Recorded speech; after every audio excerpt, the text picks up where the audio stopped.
దుర్యోధనుడి కుమార్తె లక్ష్మణ మహా సౌందర్యవతి, ఉత్తమ యోగ్యతలు గల రాకుమారి. ఎందరో రాకుమారులు ఆమెను వివాహం చేసుకోవటానికి ముందుకు రావడంతో దుర్యోధనుడు స్వయంవరాన్ని ప్రకటించాడు ఆమె కోసం.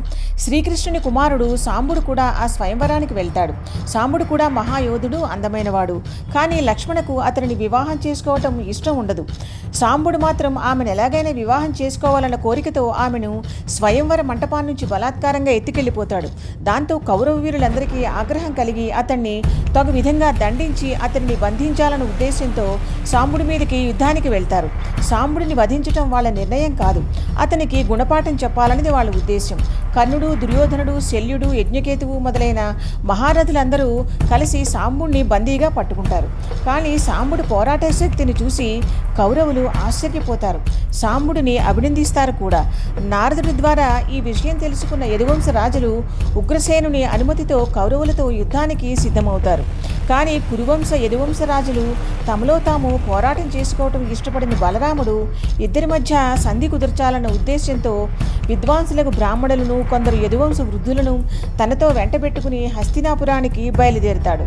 హస్తినాపుర ద్వారం వద్ద గల ఒక ఉద్యానవనములో విడిది చేసి కౌరవులు యుద్ధాన్ని కోరుకుంటున్నారో సంధిని కోరుకుంటున్నారో తెలుసుకురమ్మని ఉద్ధవుణ్ణి బలరాముడు పంపిస్తాడు. ఉద్ధవుడు కురువంశములోని ప్రముఖులందరినీ, ముఖ్యంగా భీష్ముడిని, ధృతరాష్ట్రుని, ద్రోణాచార్యుడిని, దుర్యోధనుణ్ణి కలుసుకుని బలరాముడు హస్తినాపుర ద్వారము వద్ద ఉద్యానవనములో విడిది చేసి ఉన్నాడని చెప్తాడు.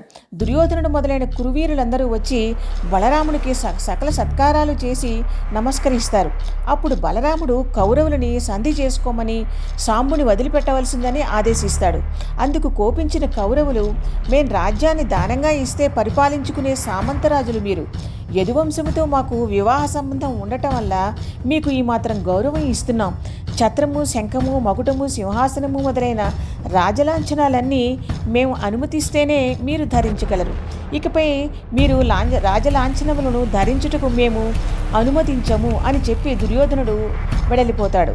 దేవాదిదేవుడైన శ్రీకృష్ణుణ్ణి, ఇంద్రుడు కూడా తలవంచే ఉగ్రసేన మహారాజుని ధిక్కరిస్తారా అని ఈ భూగోళం కంపించేంతగా కోపోద్రిక్తుడైన బలరాముడు తన ఆయుధమైన నాగలితో హస్తినాపుర నగరాన్ని పెకిలించి వేసి గంగానది వైపు తోసేయబోతుంటే దుర్యోధనుడు వచ్చి బలరాముడి కాళ్ల మీద పడి క్షమాభిక్ష కోరుకుంటాడు. శ్రీకృష్ణుడి కుమారుడు సాంబుణ్ణి, లక్ష్మణుని తీసుకువచ్చి బలరాముడికి అప్పగిస్తాడు.